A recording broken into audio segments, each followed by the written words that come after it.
Estamos de regreso para acercarnos a una cuestión que tengo que decir que me preguntan por ella prácticamente casi a diario aquí en el exilio en Estados Unidos, y es esos partidos identitarios, esos partidos patriotas a los que otros suelen descalificar con determinados términos, que han ido surgiendo por toda Europa, que han ido surgiendo además de una manera espontánea y que contra viento y marea a veces obtienen unas victorias políticas clamorosas. Por supuesto, el caso de Víctor Orbán en Hungría, que hace poquitos días revalidaba su posición como presidente y además defendiendo de manera muy clara valores muy concretos, sería el caso más evidente y además un caso dentro de la Unión Europea. No es el único y tampoco es el único dentro de la Unión Europea. Partidos de este tipo existen en Holanda, existen en Austria, existen en Alemania, existen en Francia y en tantos lugares donde de pronto buena parte de la población considera que la democracia como tal se va deteriorando, que de alguna forma además los partidos clásicos no están defendiendo los verdaderos intereses de la población y en muchas ocasiones reparten tarjetas de impunidad a los enemigos de la nación y que de alguna manera se agrupan, se aglutinan para defender aquello que aman de una manera entrañable, que es su cultura, que es su historia y que es su nación. La pregunta que a mí me suelen hacer es ¿dónde están esos partidos en España? Tiene que haber un espacio electoral de millones de votantes que estarían encantados de votar en esa dirección y no en la de los dos grandes partidos de la transición, más los dos partidos pequeños que han aparecido a la izquierda y a la derecha de esos dos grandes partidos. Y cuando me hacen esta pregunta yo suelo responder que sí, que hay un partido que es Vox. Y entonces inmediatamente me dicen, ¿y qué es Vox? Porque efectivamente en el sur de la Florida, en Washington, en California, parece que nadie ha oído hablar de Vox. Bueno, pues para aclarar esto, no solamente a la gente de este lado del Atlántico, sino también a la gente que vive en la vieja piel de toro, tenemos hoy con nosotros a Santiago Abascal. Santiago, muy buenas noches, muy bienvenido. Muy buenas noches y muchísimas gracias por la oportunidad para poder explicarme y para poder contaros lo que yo creo que es una historia magnífica, que es la historia de este proyecto político. Vamos a ver, primera cuestión. ¿Cuándo aparece Vox y por qué aparece Vox? Bueno, Vox aparece hace muy poco, es un partido bastante joven que aparece en el año 2014, en el mes de enero, y aparece como fruto de la trayectoria personal de varias personas, algunas de las cuales procedíamos del Partido Popular, otras de las cuales procedían de la sociedad civil, no habían tenido una militancia política, otros habían militado en los primeros años de la transición, pero aparece fundamentalmente como una reacción a la gran traición del Partido Popular a todo el electorado del centro derecha en España. Como una reacción ante un Mariano Rajoy que se presenta ante Zapatero con una crítica muy contundente en una primera legislatura y que cuando gobierna incumple todo lo que promete y mantiene todo lo que critica. Eso hace que un grupo de personas decidamos apostar por una nueva alternativa política. En concreto, mi salida del Partido Popular en los 20 años, que no fue una decisión tomada a lo largo del día, sino una decisión que sopesé durante mucho tiempo, yo diría que incluso durante 5 años aproximadamente, se inició ese alejamiento como fruto de la política territorial del partido, una política territorial tendente a dar estatutos de autonomía a las regiones con más poderes después de haber criticado el Estatuto de Autonomía de Cataluña, y esa gota que colmó el vaso que ya me llevó a mí a tomar la decisión de abandonar ese proyecto político dirigido por Mariano Rajoy fue la excarcelación de terroristas y violadores derivado de la asunción ovina de la doctrina Parot del Tribunal, bueno, del fin de la doctrina Parot del Tribunal de Derechos Humanos de Estrasburgo. Aquello ya hizo que para mí fuera imposible militar en el Partido Popular y junto con otras personas, entre las que estaba Ortega Lara, José Antonio Ortega Lara, que como sabrán los oyentes, es la persona que ha padecido el más largo cautiverio a manos de la banda terrorista ETA, 532 días, y otras personas como el propio Alejo Vidal Cuadras, entonces, como Ignacio Camuñas, como Iván Espinosa de los Monteros, y que en un momento dado decidimos ofrecer esa alternativa política a los españoles. Han pasado 4 años, insisto, es un periodo muy corto, somos un partido extraordinariamente joven, y creo que en estos 4 años hemos demostrado varias cosas. Por un lado, perseverancia, ser capaz de continuar, aun cuando no obtuviéramos los resultados deseados, porque teníamos la convicción de que hay millones de españoles que piensan como nosotros y luego podemos entrar en cómo pensamos. Por otro lado, la coherencia. Vox es un partido que dice lo mismo en toda España, dice lo mismo en Aragón y en Murcia sobre el plan hidrológico nacional, que es que tiene que haber un plan hidrológico nacional y que el agua es de todos los españoles.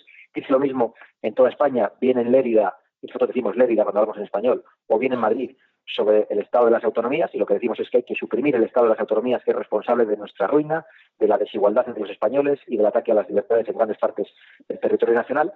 Y la otra idea que caracteriza a Vox es la de la claridad. Nosotros entramos con total rotundidad en todos los problemas políticos de la sociedad española. Nos atrevemos a hablar de inmigración, nos atrevemos a hablar de la defensa de las fronteras, nos atrevemos a hablar de la defensa del derecho a la vida, nos atrevemos a hablar de los valores tradicionales, nos atrevemos a oponernos al feminismo exacerbado, al animalismo y a todos los dogmas que quizás representan los estertores de mayo del 68 y que han venido dictando la corrección política en toda Europa y en todo el mundo occidental, y en España de una manera especial, aderezados esos dogmas con la ley totalitaria de memoria histórica que quiere impedir que hablemos sobre nuestro pasado con total libertad. Habrá quienes tengan una interpretación de la guerra civil y quienes tengan otra. En Vox no hay una interpretación concreta, habrá militantes que tengan una interpretación y otros que tengan otra interpretación sobre la República, sobre la guerra civil, sobre los años de gobierno de Franco, pero lo que sí tenemos todos en Vox absolutamente claro es que no puede haber una ley totalitaria que limite nuestras libertades de expresión, de conciencia, de cátedra, para que cada uno pueda interpretar libremente el pasado de nuestra patria.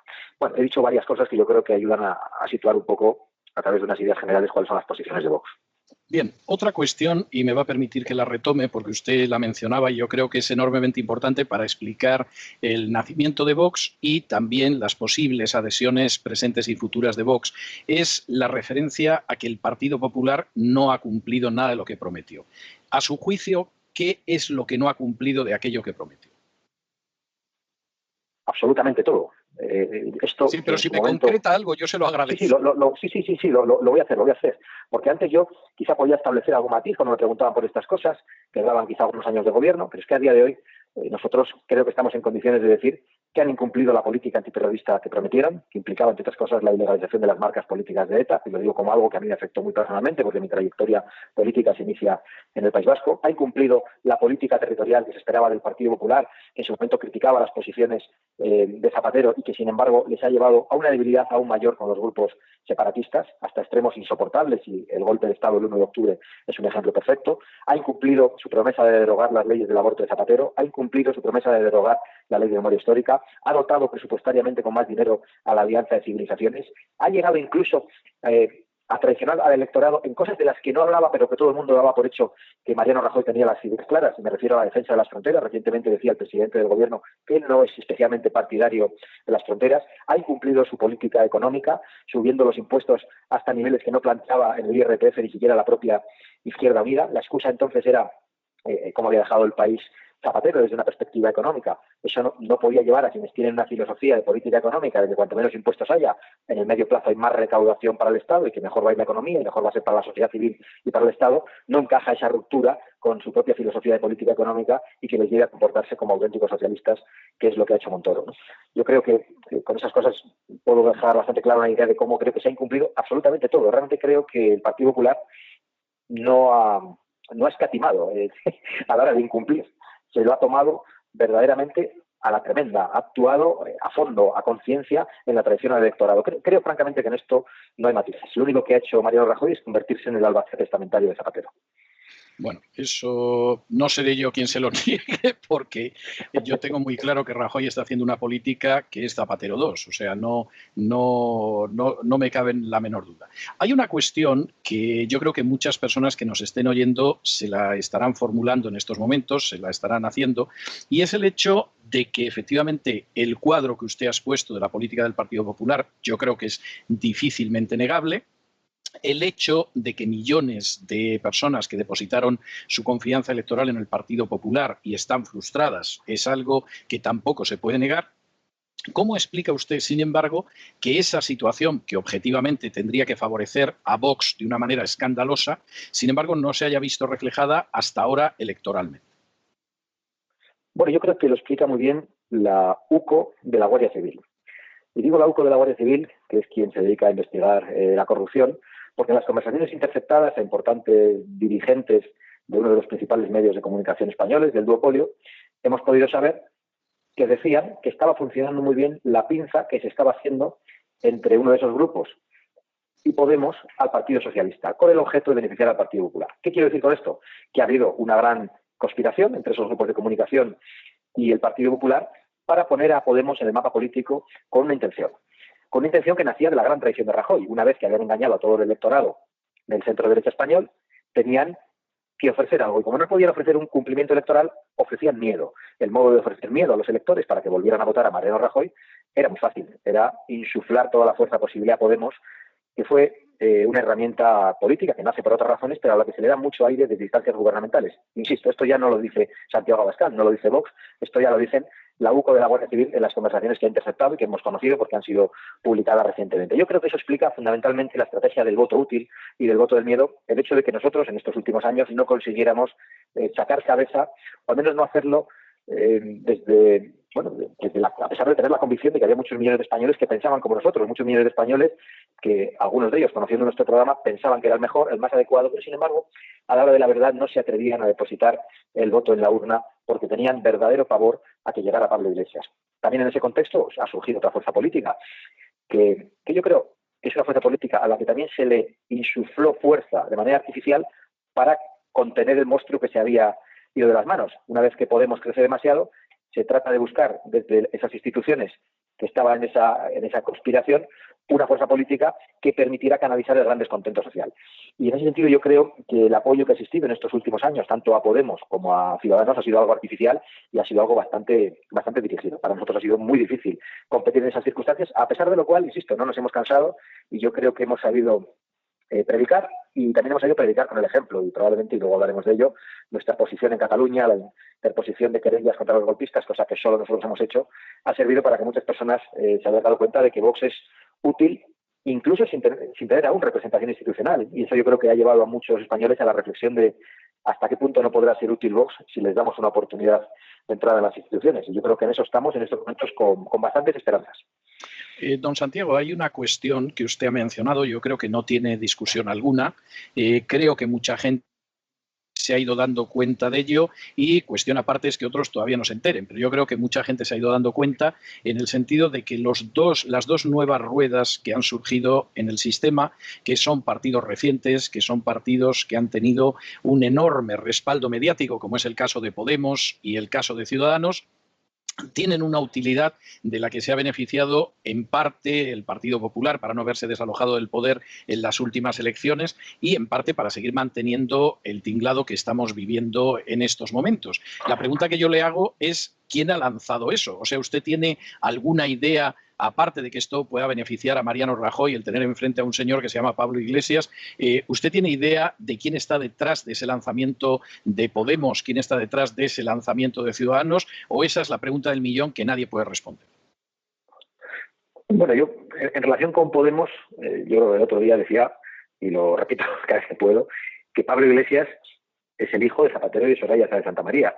Uno es el que le da el odio necesario para ofrecer un programa político extremista y de división en España, y esa responsabilidad la tiene Zapatero, y otra es la que le da la oportunidad mediática con sus manejos a través de la presión de sus distintos responsables de prensa, las llamadas de teléfono que hacen a los medios de comunicación, tanto para decir quién tiene que entrar como quién no tiene que entrar. Con lo cual yo creo que no en el surgimiento de Podemos, que tiene otras razones, sino en la elevación de Podemos hasta extremos insoportables en los medios de comunicación españoles, tiene una responsabilidad esencial la vicepresidencia del gobierno. Esto es algo que es Vox Populi en España, pero claro, esto no es solo responsabilidad de la vicepresidencia del gobierno, es responsabilidad del presidente del gobierno, Mariano Rajoy.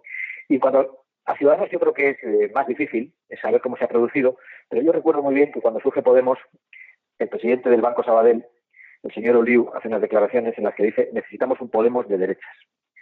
Inmediatamente después, en las encuestas, Ciudadanos empieza a pasar del 4% al 12% cuando no había ocurrido nada. Me acuerdo que fue antes de unas elecciones autonómicas en Andalucía del año 2015, la primavera del año 2015. Y esas encuestas que de repente empezaron a hacerse masivas cuando no había ocurrido nada que justificara o explicara ese crecimiento de Ciudadanos, yo creo que eran encuestas fundamentalmente dirigidas y que en España, a día de hoy, yo soy sociólogo y lo veo con tristeza, las encuestas no son una herramienta de predicción del voto, sino que en general son una herramienta editorial y de dirección del voto.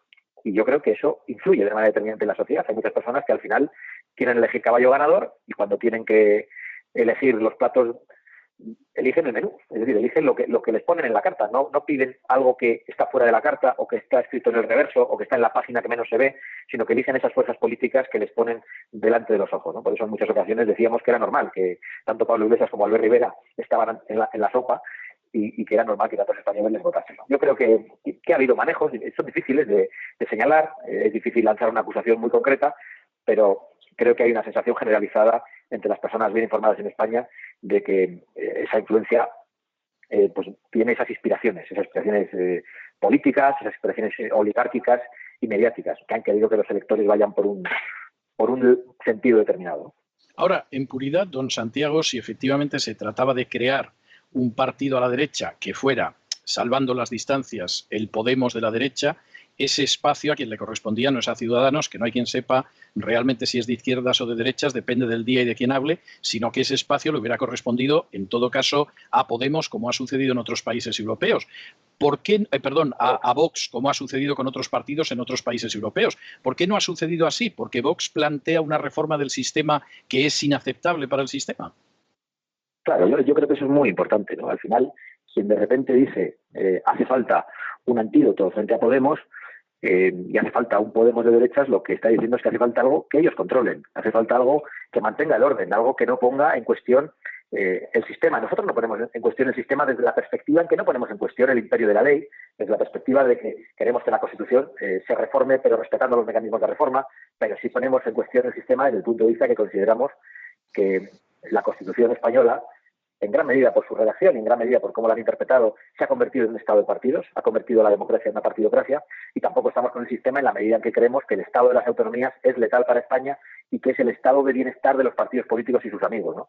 Y desde ese punto de vista, pues yo creo que nosotros resultamos peligrosos para aquellos que quieren vivir de ese gran montaje que está sirviendo para sacar la sangre a los españoles, que es el estado de las autonomías, y también que perjudicamos y damos mucho miedo a quienes quieren mantener esa mezcla institucional, esa mezcla de poderes donde la política puede influir en los jueces, puede influir en los medios de comunicación y donde hay mucha menos libertad y mucha menos independencia de poderes de la que nos gustaría, ¿no? Con lo cual, yo creo que nosotros, a ojos de esos que mueven los hilos, somos una fuerza política que está fuera de control y lógicamente no nos gustamos y nos alegramos mucho de que sea así. Nos alegramos mucho de gustarles y nos alegramos mucho de que nos apoyen. Cuando lleguemos, y lo haremos gracias al apoyo del pueblo español y solo nos deberemos a esa defensa del interés general. No nos deberemos ni a los bancos ni a ningún otro tipo de poder que quiera controlarnos o que quiera manejarnos.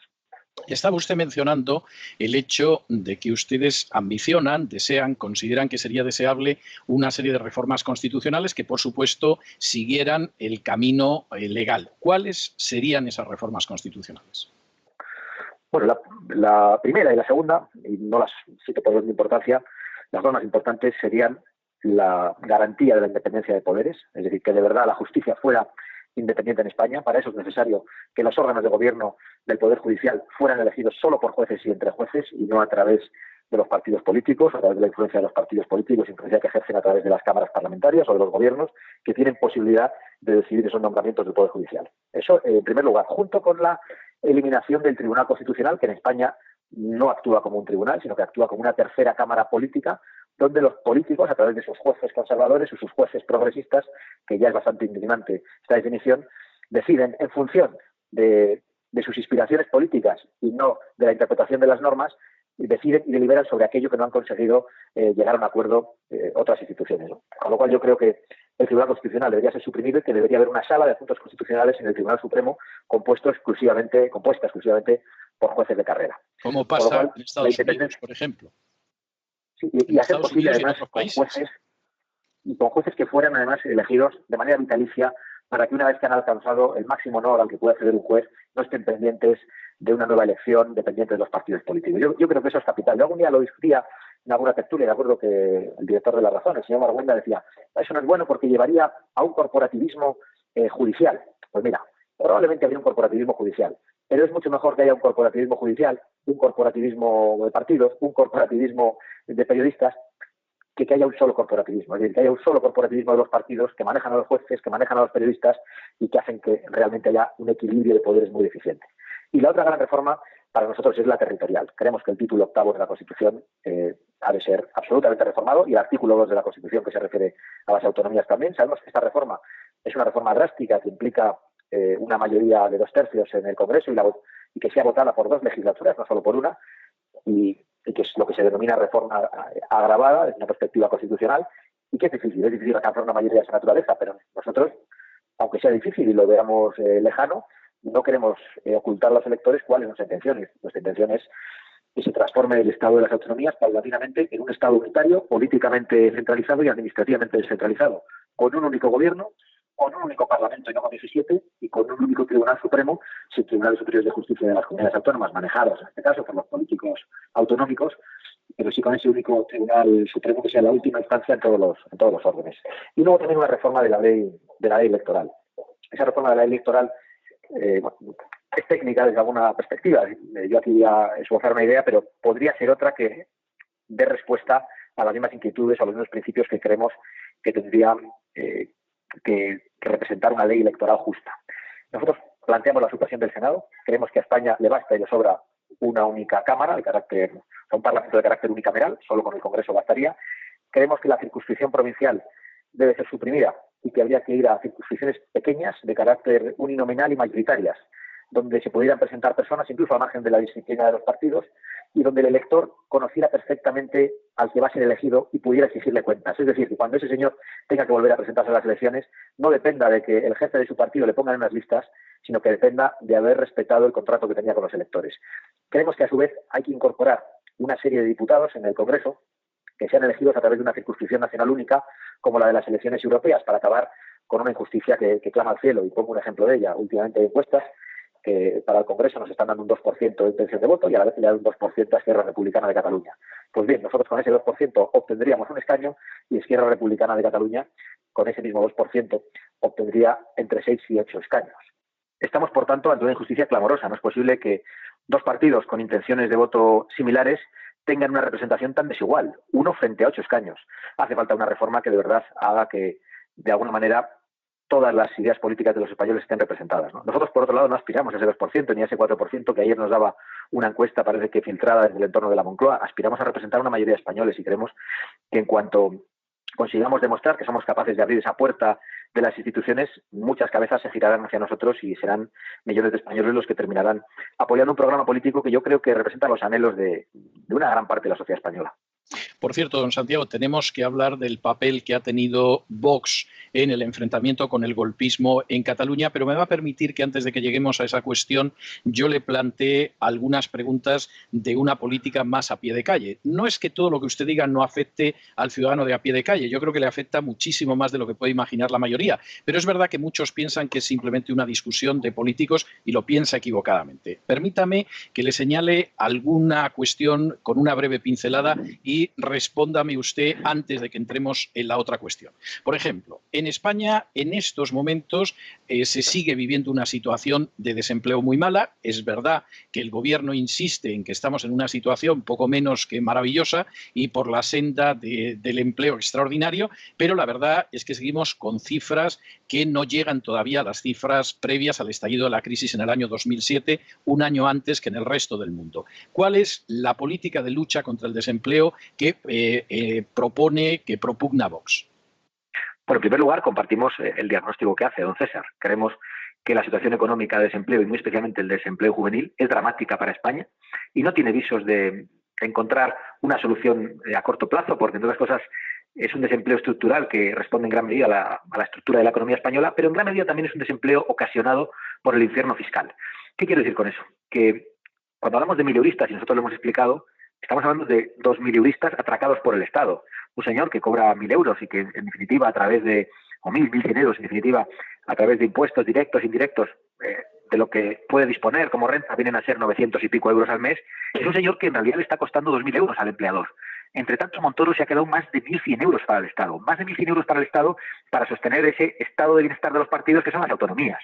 Para malgastar, para tener traductores en el Senado, para que haya 17 parlamentos. Por lo tanto, nuestra política de empleo es la de no molestar, es la de permitir a aquellos que pueden generar empleo, que están dispuestos a arreglar su propio patrimonio, que están dispuestos a generar actividad económica, a que puedan disfrutar del fruto de sus esfuerzos y que sean avasallados en impuestos.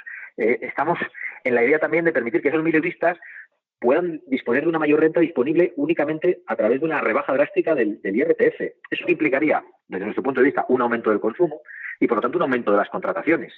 Y si hay un aumento de las contrataciones, también habría un aumento de las cotizaciones sociales y también, en el medio plazo, un aumento de la recaudación del Estado. Creemos que no hay fórmulas mágicas, que estas recetas son las que han funcionado siempre en otros lugares y que son las únicas que se pueden aplicar. El empleo no lo van a crear los políticos. Yo no voy a salir jamás a decir, Vox creará 1 millón de puestos de trabajo, 2 millones de puestos de trabajo, ni un puesto de trabajo. O sea, la responsabilidad de un partido político no es crear millones de puestos de trabajo, es dejar en paz a la propia sociedad, que es la que crea el empleo de verdad, el empleo de calidad. Y yo creo que eso solo se puede hacer acabando con la burocratización a la hora de crear empresas, acabando con esas permanentes zancadillas que representa la existencia de tantos niveles institucionales, y yo creo que las autonomías son el mejor ejemplo, y acabando con esa agresividad fiscal del Estado, que yo creo que es intolerable y que es verdaderamente injusta, ¿no? Agresividad fiscal que, por otro lado, vemos en muchos más terrenos, también en lo que representan esos impuestos tan injustos como el impuesto de sucesiones y el impuesto de patrimonio, que afectan precisamente a las clases populares, a las personas más modestas.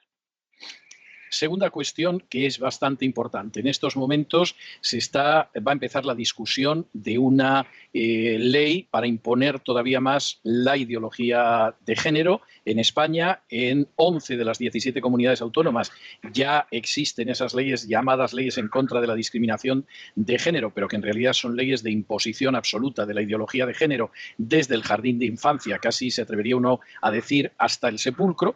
Y ahora hay un nuevo proyecto que incluso pretende crear una policía de género no dependiente del Estado, suponemos que de algún tipo de ONGs interesadas en el tema, que incluso podría llegar a imponer sanciones gravísimas. ¿Cuál es la posición de Vox en relación con la ideología de género?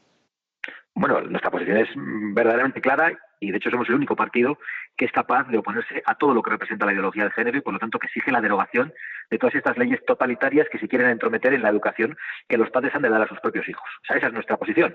Ideología de género que también afecta a leyes como la de la violencia de género, que convierten al varón en sospechoso preventivo y que es incluso, en virtud de esa ley injusta, detenido por una simple denuncia que a veces puede no demostrarse y que no consigue ni siquiera combatir la violencia en el ámbito intrafamiliar, bien sea contra la mujer, como ocurre mayoritariamente, o bien sea contra el hombre, como ocurre de vez en cuando, o bien sea contra los niños, unas veces perpetrada por los padres y otras veces perpetrada por las madres. Nosotros creemos que hay que hacer una ley contra la violencia en el ámbito intrafamiliar y no convertir a un sexo, no convertir a los varones en culpables. Yo creo que estas leyes de ideología de género en todos los órdenes responden a la incapacidad de la izquierda de ofrecer nada, ¿no?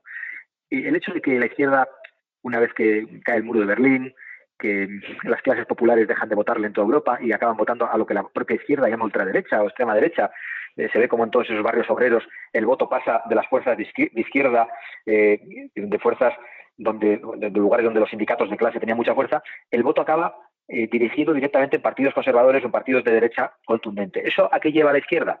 Un poco, insisto, en la inspiración de lo que es mayo del 68, a buscar una guerra cultural en todos los órdenes y a tratar de, con el feminismo, con la lucha de sexos que sustituye a la lucha de clases y con otros muchos elementos como la ideología de género, esa confrontación con otras fuerzas de la sociedad. ¿Qué es lo más grave de todo esto? Bueno, pues yo creo que han conseguido que todas esas ideologías penetren en instituciones importantísimas como las Naciones Unidas, y lo más grave de todo eso desde la perspectiva española es que tanto el PP como Ciudadanos no solo están rendidos a la ideología de género, sino que se han entregado a ella y son los responsables de haber aprobado algunas de las leyes en los parlamentos autonómicos. Esa es nuestra lectura y nuestra garantía es la de la derogación de todas esas leyes totalitarias que son inaceptables. Bien, don Santiago, ahora sí, usted comprenderá que todo este recorrido previo era absolutamente indispensable, pero ahora llegamos a un tema todavía más actual que lo que usted ha estado comentando en los minutos precedentes, a pesar de que todo lo que ha estado comentando era extraordinariamente actual, y es la cuestión relativa a lo que ha sido el golpe de Estado en Cataluña del 1 de octubre, golpe de Estado que se perpetúa en la medida en que hay una serie de situaciones en las calles, pensemos en esos comités de defensa de la República, que se mantienen en esa dirección. Si le parece, vamos a ir por partes en este sentido. Primero, ¿cómo llegamos a una situación como la de ese golpe de Estado del 1 de octubre? ¿Eso se pudo evitar o eso era como una tormenta que al final tenía que descargar sobre España? Bueno, yo creo que podemos decir ambas cosas. ¿Cómo llegamos al golpe de Estado del 1 de octubre? Creo que no se puede entender sin la política de cesiones permanente de los distintos gobiernos de España ejercidas a cambio de los escaños de los separatistas del Partido Nacionalista Vasco y de los separatistas de Convergencia y Unión. Se les ha dado todo permanentemente a cambio de unos pocos votos. Se les ha dado todo a unos partidos nacionales que eran incapaces de pactar entre ellos las cosas importantes y que acababan siempre pactando con esas fuerzas desleales. Por cierto, en un contexto que decían de bipartidismo. En España no ha existido nunca bipartidismo. Ha habido un cuarteto de partidos. Están los dos de siempre, PP y PSOE, y los dos de nunca jamás, porque nada quieren saber con el proyecto común de España, que eran el PNV y Convergencia y Unión. Yo creo que esa política de pactos con ellos, que les ha dado mucha fuerza en sus respectivos territorios, yo creo que por otro lado esa política de cesiones, de debilidad, esa política que les ha permitido no cumplir las leyes, desobedecer las sentencias judiciales sin que tuviera ninguna consecuencia, ha sido letal. Cuando esto es como la educación de un niño, ¿no? Cuando al niño se le tolera las faltas de respeto, el mal comportamiento, pues ese niño que de pequeño hace cosas inconvenientes, de mayor puede hacer cosas muy graves. Y yo creo que ese niño que fueron los partidos separatistas durante los inicios de la democracia ha sido un niño absolutamente mimado y consentido, que a día de hoy quiere acabar con todos nosotros y que corre el riesgo de convertirse en un niño violento, que eso ya lo ha hecho durante estos últimos días, ha habido episodios de violencia, pero sabemos que la violencia del separatismo puede llevar a cosas mucho peores, y eso lo hemos vivido en mi tierra, en el País Vasco. Por lo tanto, yo creo que lo que ha ocurrido es consecuencia directa de la deslealtad separatista y de la debilidad de los distintos gobiernos de la nación. Eso me parece bastante claro. Bien, llegamos al 1 de octubre. Efectivamente, el golpe anunciado se produce y en un momento determinado el Gobierno acaba consiguiendo que el Parlamento apruebe una aplicación bastante ligera, bastante suavizada del artículo 155. ¿Cuál es su opinión sobre esto? Bueno, mi opinión es que el golpe no se produce el 1 de octubre. Es decir, yo creo que el golpe no podemos interpretarlo con una foto fija. Estamos ante un golpe de Estado a plazos que no perpetran Puigdemont y la mesa del Parlamento de Cataluña y las fuerzas separatistas PDK, Esquerra Republicana, CUT, y el Òmnium Cultural y la ANC, que son su expresión social. Yo creo que estamos ante un golpe de Estado que se inicia mucho antes, insisto, que se inicia desde 30 años, pero claramente la chispa la enciende Artur Mas. Es decir, hay algunos de los golpistas de quienes inician el golpe que no están siendo juzgados, ¿no? Y nosotros vamos a intentar que también tengan que responder ante los tribunales. Y ese golpe de Estado a plazos es un golpe de Estado muy cómodo para los separatistas, porque van aumentando la presión. Cada vez hay una deslealtad mayor, cada vez hay un desafío mayor. Van viendo a ver cómo reaccionan los de enfrente. Y ven que Rajoy no se da por enterado. Ven que el presidente del gobierno dice, no, si no ha habido referéndum. Y nos tiene a todos en unos debates, en unos dimes y diretes verdaderamente sorprendentes que dejan en la perplejidad a media España. Con lo cual yo creo que estamos ante un golpe de Estado a plazos que continúa, como muy bien decías, don César, y que recibe una respuesta verdaderamente insatisfactoria. La aplicación del artículo 155 de la Constitución no es que haya sido débil ni tardía, es que el artículo 155 no se ha aplicado. Realmente lo que hizo el presidente del gobierno fue lo mismo que decían que había hecho Puigdemont cuando dice que declara la independencia e inmediatamente después la declara suspendida. Bien, pues el presidente del gobierno declara el artículo 155 e inmediatamente después lo declara suspendido, porque una vez que ha disuelto el gobierno de la Generalidad, convoca unas elecciones que son un verdadero suicidio, se suponen lanzar una moneda al aire que puede caer cabra cruz, y que fueron una irresponsabilidad. Creo que ha quedado demostrado porque no han resuelto absolutamente nada. El artículo 155 había que haberlo aplicado de una manera contundente, con todas las consecuencias y de una manera duradera, para tomar el control de verdad, para que el Estado tomara el control de todo el territorio nacional, para que el Estado tomara el control de TV3, tomara el control de los Mossos d'Esquadra, para que el Estado garantizara la enseñanza de español en Cataluña. Bueno, pues nada de eso ha hecho, y yo creo que la consecuencia que va a tener es que hemos vuelto a lanzar un mensaje de debilidad a los separatistas que están muy envalentonados y haciendo propaganda por medio mundo. Bien, aquí entra lógicamente la pregunta obligada. ¿Qué ha hecho Vox frente a ese golpe de Estado?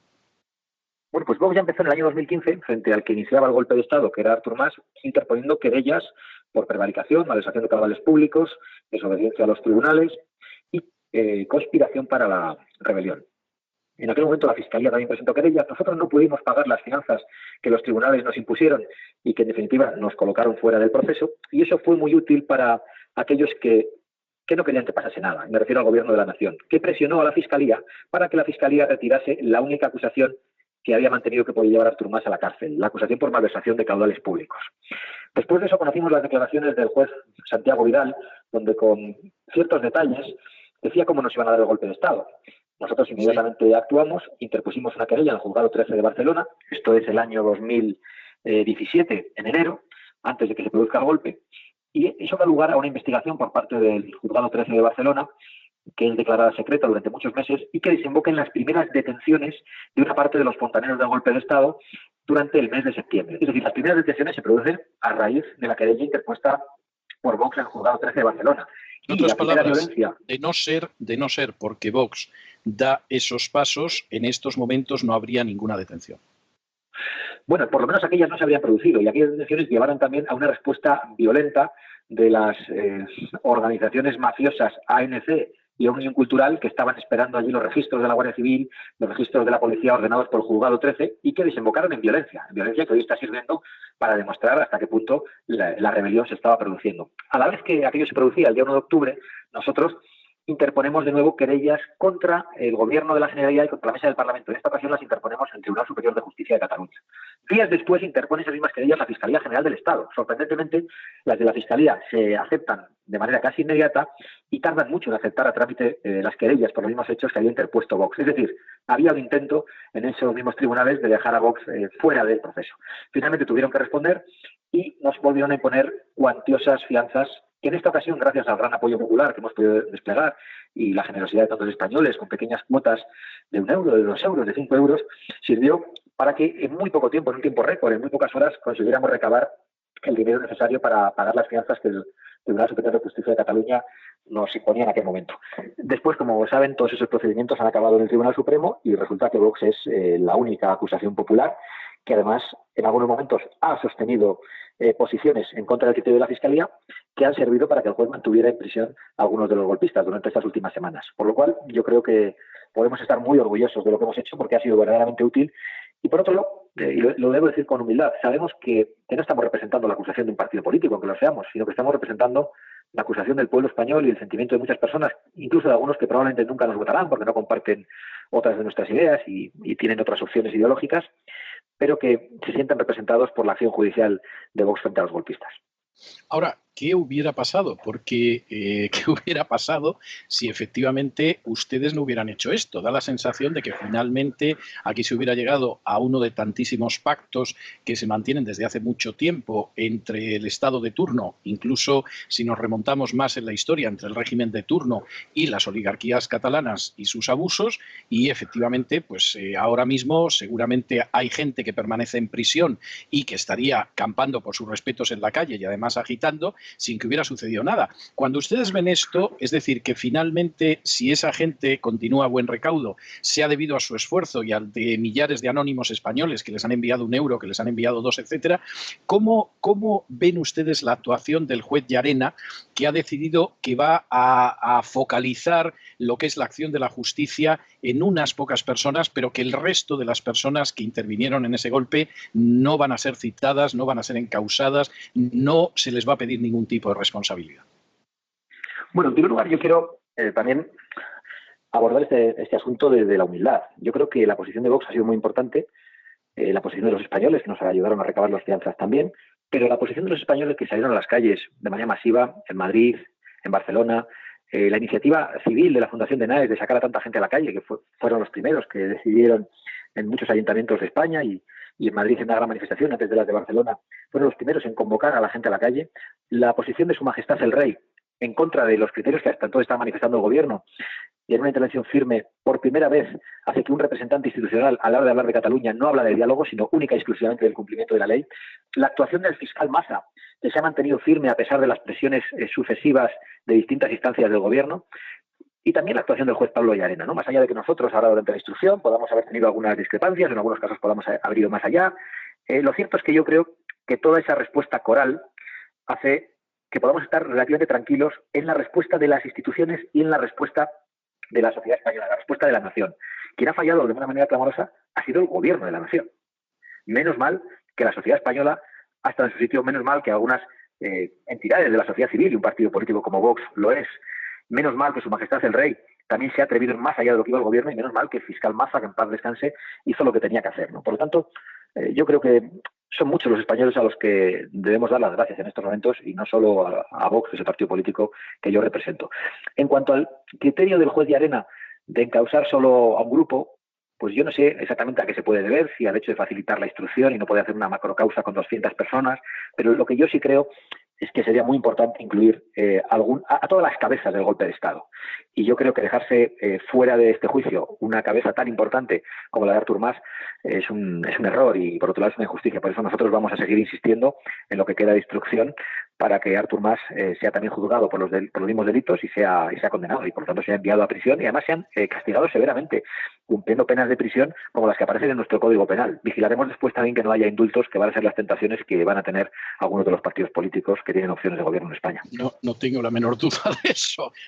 Me gustaría llevarle la contraria. Créame que me encantaría llevarle la contraria de todo corazón, pero lamentablemente veo la situación exactamente igual, seguramente porque manejamos también informaciones muy parecidas. En un momento determinado, el señor Puigdemont ha estado realmente pasándolo muy bien en Bélgica, en Waterloo, que nadie le ha molestado, que el gobierno belga, por supuesto, no nos ha hecho ningún caso. Decide pasar a Alemania. En Alemania le detiene la policía e inmediatamente se inicia el trámite para la extradición, pero finalmente el tribunal que tiene que decidir al respecto considera que no se puede conceder la extradición por rebelión, porque no corresponde a ningún tipo del Código Penal alemán. En fin, por malversación sería otra cuestión, pero por rebelión no, lo que coloca en una situación bastante complicada al juez, porque lógicamente si sigue manteniendo la petición de extradición, Puigdemont va a ser solo juzgado por malversación, que es un delito menor comparado con el de la rebelión, y efectivamente esto provoca una más que comprensible reacción de cólera en España, aunque luego a lo que se atribuye las causas de la decisión de los jueces, en fin, yo en algún caso lo encuentro pintoresco y si no fuera todo tan dramático, hasta cómico.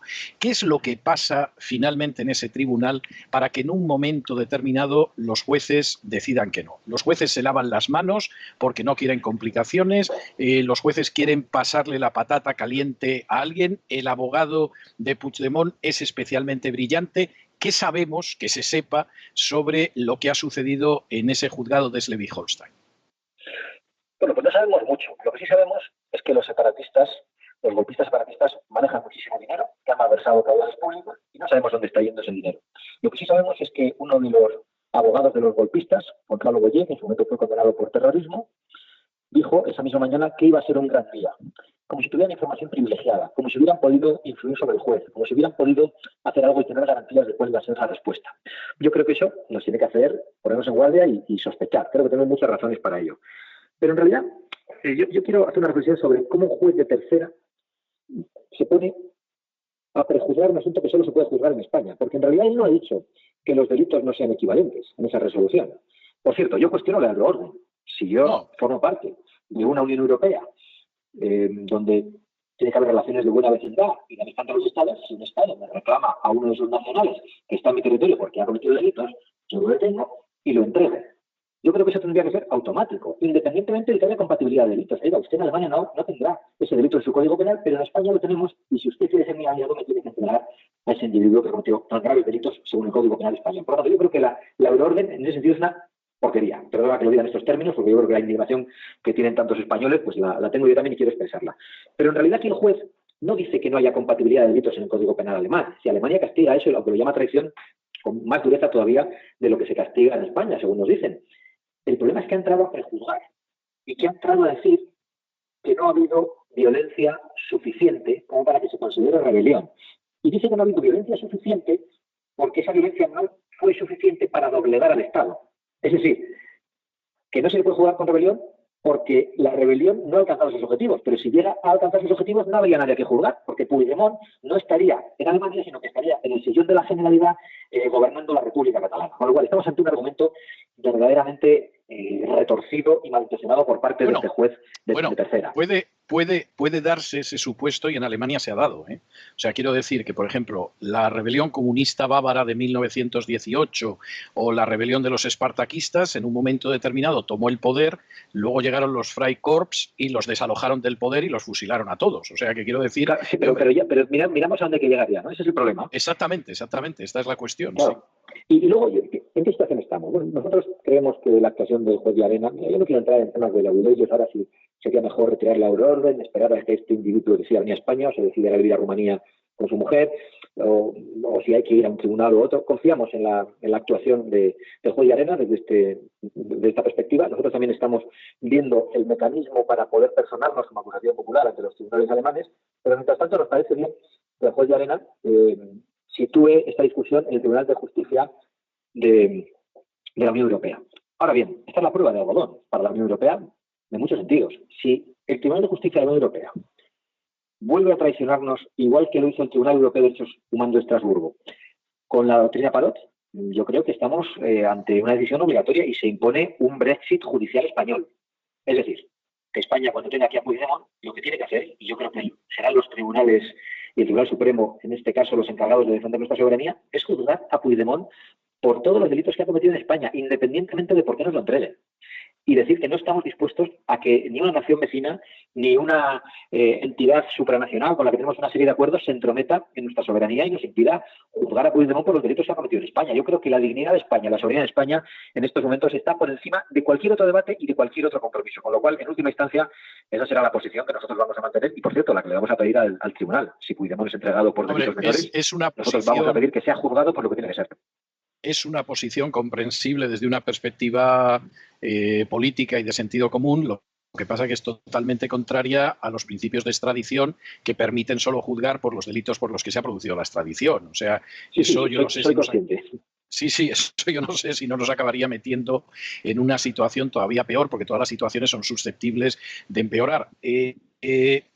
Hombre, yo no sé decidir. Yo creo, una don instancia César, que si España superior. está dispuesta a hacer eso y a hacer esa demostración de fuerza, al que se le coloca en una situación peor es a la Unión, y al que se coloca en una situación peor es a todos los tribunales que no son capaces de respetar a las naciones vecinas. Hay veces que hay que actuar con firmeza independientemente de las consecuencias que puedan llegar, porque de lo contrario, pues España va a ser una simple colonia de Bruselas y Rajoy va a seguir actuando como lo que es el monaguillo de Angela Merkel. Y lo digo con toda contundencia, porque ayer mismo se atrevió a decir el presidente del gobierno que la actuación de Alemania en este terreno ha sido ejemplar y modélica.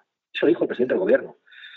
Con lo cual, yo creo que tenemos que intentar de aportar un contrapeso y hacer exigencias verdaderamente contundentes como las que estamos haciendo. Bueno, que somos un protectorado de Bruselas, yo creo que es otra de esas cuestiones amargas que resulta muy difícil de negar. O sea, se lo digo con todo el dolor de mi corazón, pero efectivamente es así, y ni siquiera tengo la certeza de que cuando en un momento determinado no podamos hacer frente a la deuda, pues la potencia protectora nos vaya a proteger. Pero bueno, eso nos llevaría bastante lejos. ¿Qué va a suceder en las próximas elecciones que tenemos ahí a la vuelta de la esquina en unos meses? Bueno, las últimas encuestas que conocimos ayer, a Vox le daban un 4% de intención de voto y una representación de 2 escaños. Yo creo que aunque esto no sea lo más importante para algunos electores, porque, bueno, ¿por qué responde únicamente con lo que a ellos les interesa, con esa pequeña expresión de representación política, con ese pequeño porcentaje? Yo creo que nosotros vamos a ser capaces de iniciar un terremoto en la vida política española que lleve a una verdadera representación de los anhelos de muchos electores, ¿no? Más allá de cómo se reparten el pastel, los que están defendiendo las mismas cosas, el PP, el PSOE y Ciudadanos, me refiero a esos tres porque evidentemente Podemos no está defendiendo las mismas cosas. Podemos es concebido desde nuestra perspectiva no como un adversario político, sino directamente como el enemigo, como un enemigo de la libertad, como un enemigo de la unidad de nuestra patria y como un enemigo del sistema democrático.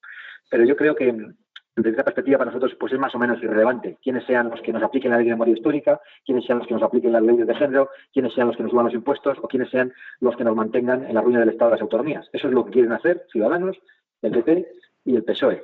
Por lo tanto, yo creo que lo más significativo de unas futuras elecciones es si de verdad alumbran el nacimiento de una fuerza política como Vox, que representa el anhelo de tanta gente que hoy no se siente políticamente representada. Sí, yo sinceramente creo que es así. Yo creo que efectivamente, al menos de manera potencial, Vox sería el receptor racional y el receptor sensato de un voto, de un votante que es patriota, que le duele España, que le preocupa su situación y la de sus hijos, que no se comprende cómo se han tolerado conductas como las de los nacionalismos y que en estos momentos pues mira al arco parlamentario y dice, ¿y aquí quién me representa? Porque no solamente es que no me representa a nadie, sino que además parece que aquí todos son testigos hostiles. Esa es la realidad. Yo coincido en ese análisis, me parece que no tiene vuelta de hoja y tengo que decirle que en multitud de ocasiones que yo tengo en el continente americano, no solo en Estados Unidos, sino en Hispanoamérica, de abordar temas de España, porque me piden sobre todo que analice cuestiones internacionales y entre ellas tiene un papel importante España. Una de las preguntas que siempre me hacen es por qué en España no existe un partido que defienda todos esos valores y yo tengo que decirle sí, sí existe. Lo que sucede es que todavía no tiene representación parlamentaria y a continuación me dicen cómo es posible que no tenga representación parlamentaria si tiene que haber millones de españoles que vean así las cosas. Y le tengo que decir, bueno, pues de momento no tiene representación parlamentaria, pero efectivamente lo que usted dice tiene una lógica aplastante. Hay millones de españoles que ven exactamente así las cosas. Esa es la realidad. Don Santiago, yo tengo que darle las gracias por este tiempo que ha estado usted con nosotros, que realmente es una muestra de paciencia y de amabilidad y de gentileza innegable. No, amabilidad es la vuestra, no, de verdad. Yo antes tenía la costumbre, usted lo sabe, porque no es la primera vez que le entrevisto, tenía la costumbre siempre de regalar uno de mis libros a las personas que tenían la gentileza de someterse a la batería de preguntas en el ciberespacio. Esto no es posible, pero yo procuro dejar a la gente al menos con una melodía o con una canción. En su caso, he escogido una marcha española, que además es una marcha enormemente conocida, porque además es una marcha que pone de manifiesto, por mucho que haya quien mienta al respecto, es una marcha que pone de manifiesto el hecho de que Cataluña siempre ha estado imbricada de una manera indiscutible dentro de la historia española, y es la marcha de los voluntarios, que precisamente se escribe para saludar a aquellos voluntarios españoles procedentes de Cataluña que iban a combatir en las guerras del norte de África, y que sigue siendo, yo diría, una de las marchas más bonitas, más alegres, más extraordinarias de nuestra música militar, pero que además recuerda esa realidad. Es decir, que España, por supuesto, es un proyecto de vida en común que se ha extendido a lo largo de los siglos, que se quebró en un momento determinado y costó 8 siglos volverlo a soldar y volverlo a unir, y que dentro de esa vida en común, pues evidentemente estamos hablando de episodios históricos brillantes y de otros que no lo son, pero es toda una andadura común de siglos que no se puede negar, que no se puede mentir y que en última instancia pues explica para lo bueno y para lo malo lo que somos. Y en ese sentido no cabe la menor duda de que uno de los grandes males de los nacionalismos es la forma en que han mentido la historia de España, y además con la idea de fragmentar, de descuartizar, de desmembrar una realidad de siglos. De modo que yo le dejo con esta marcha, le deseo el mayor éxito posible a Vox en los próximos encuentros que va a tener con el electorado, y en fin, seguiremos en contacto para seguir informando de cómo son todas esas batallas legales que curiosamente no está dando el Partido Popular, no da Ciudadanos, no da el Partido Socialista, no da Podemos, no hablemos ya de los partidos nacionalistas, pero que un pequeño partido que todavía no tiene representación parlamentaria las está dando, y ese partido se llama Vox. Muchísimas gracias, don César. Muchísimas gracias a usted por la oportunidad y sobre todo por este último regalo que escucharé con atención de la Marcha de los Voluntarios. Un abrazo muy fuerte. Un abrazo muy fuerte.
Y con estos compases verdaderamente marciales, alegres, casi no se atrevería a decir que chispeantes de esa marcha maravillosa que son los voluntarios, hemos llegado al final de nuestra singladura de hoy del programa de La Voz y también al final de las singladuras de esta semana. Los emplazamos, Dios mediante, para el lunes de la semana que viene en el mismo lugar y a la misma hora. Y como siempre, nos despedimos con nuestra despedida sureña. God bless you. Que Dios los bendiga.